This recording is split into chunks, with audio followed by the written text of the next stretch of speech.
Kita para. Diba? Ako na dito mag-out. Hindi, okay na.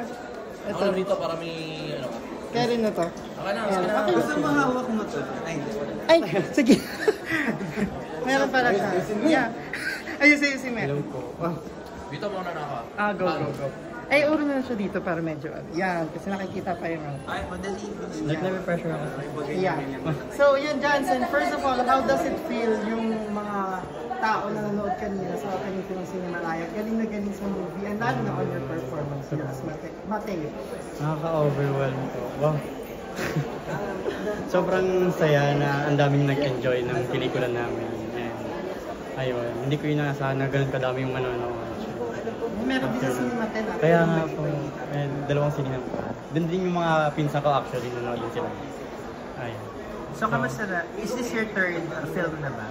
Opo, yung pangalawa is yung short film, London. So, kamusta na? Third film na? Kamusta yung pag-arte mo ngayon? Ang saya lang po kasi every time na nag-a-act ako, mas may mga natutunan ako every time. And lalo na yung may mga kasama ako ng mga veteran na tinutulungan niya ako kung paano. Same katulad kay Sir Ronnie. So, kamusta yun? Yung working with Sir Ronnie Lazo? Una po, natakot ako si Sir Ronnie na yun and kinakabahan ako. Pero working with him, sobrang bait niya po and tinutulungan niya ako every scene. Like, kung alam niya na nahihirapan ako, tinutulungan niya ako kung paano. Mga ganun. And Johnson, since ito may movie ka, did you already work na ba on the industry? Like movies or something? Wala pa po. Yung mga puro indie film lang po yung... So if ever ba in the future you will need to go into mainstream kasi ang dami mga from indie na mainstream? Siguro, sa ngayon wala pa sa isip ko. Parang indie films lang. We're more on independent films. Ano yung realization dun sa character na ginampanan mo dito? Like, Dito, ano yung na-realize mo dun sa character? Kasi medyo dark eh. Kaya nga po. Kung grabe yung, na-realize ko na grabe yung kung paano ma-change yung isang tao because of violence. So, paano mo pinaghandaan yung ganitong klase ng game? Knowing na sobrang bigat na ito. Diba? Like, actually, every time na may mga scene na mabibigat, like, nahihirapan talaga ako ilabas yun. Like, kailangan ko maglakad-lakad. Para lang ilabas yun. Apo. Pero, ayun.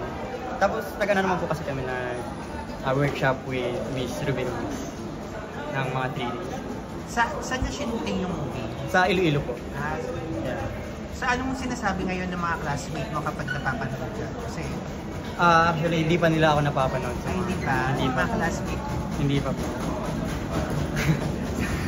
So, working with Sir Ronnie Lazaro, kamusta? I mean, nabanggit mo na pala kung kamusta. So, any tips ba or advice na binigay niya sa'yo? Every time na kasi may mga scene na kailangan kong, what if, sinasabi niya sa akin na, may mga scene na kailangan ko sumigaw, sinasabi niya sa akin na, what if i-try mo sumigaw kasi magaling ka nandito sa ganun. What if try mo naman isigaw. Tinutulungan niya po ako kung paano mas igalingan pa sa pag-act. Yeah. With your already 3 movies, right? Dami mo mga nagawang movies and short movies. So, sino pa mga artists yung gusto mong makatrabaho? Si Miss Ruby Ruiz. And, yeah, mga ganun. Bakit sinusunod? Kasi, nung nung nag-workshop po kami, nakita ko siya kung gaano kagaling and paano niya, gano'n. And naisip ko lang na gusto kong makatrabaho siya. Aside from Miss Ruby Ruiz, meron ba sa mainstream? If ever lang in the future na sino? Si Elijah. Oh, Elijah. Kasi, Wow. So, bakit? Idol ko na po siya nung dati pa. Nung kailan 50. Yeah. And nabanggit mo ngayon kasi kanina parang napapansin niya namin yung kay sa inyo ni Ronnie, parang kay Eddie Garcia and Elijah before. So yung ganung pat ba gusto mo rin matuloy katulad ni Elijah since sabi mo parang idol mo siya or... Sa ngayon po hindi po ako sure kung ano talaga yung future.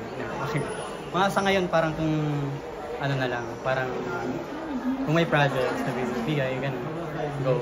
And pag wala naman, mag-aaral ako.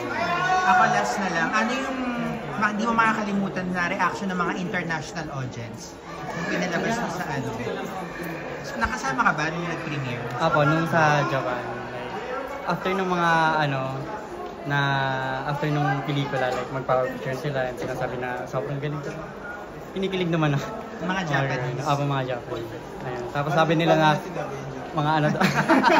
Sabi nila ano daw, kasi in-interview din ako, tapos sinasabi nila na ang cute ko daw, pero nakakatakot ako dun sa ano. Oo nga, love life. Do you have love life ba? To share? May girlfriend ako. Wow! May love life.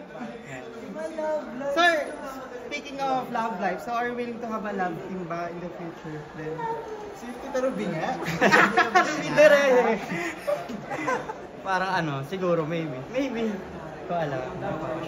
Eto, bonus question na lang. Since, gusto mo kasi, if ever, di ba kasi, wala pa naman sa isip mo, pero sa Elijah kasi talaga pinurso na yung mainstream Yes, na idol mo din. So, Sa gusto mo high rin school na siya. makatrabaho ba yung mga like sikat na love team ngayon? Yung Kat din, Kim Tao, gano'n. Sa ngayon po, parang wala. Parang gusto ko lang talaga umacting. Okay. Okay na. Thank you. Ayun, thank you so much. Thank you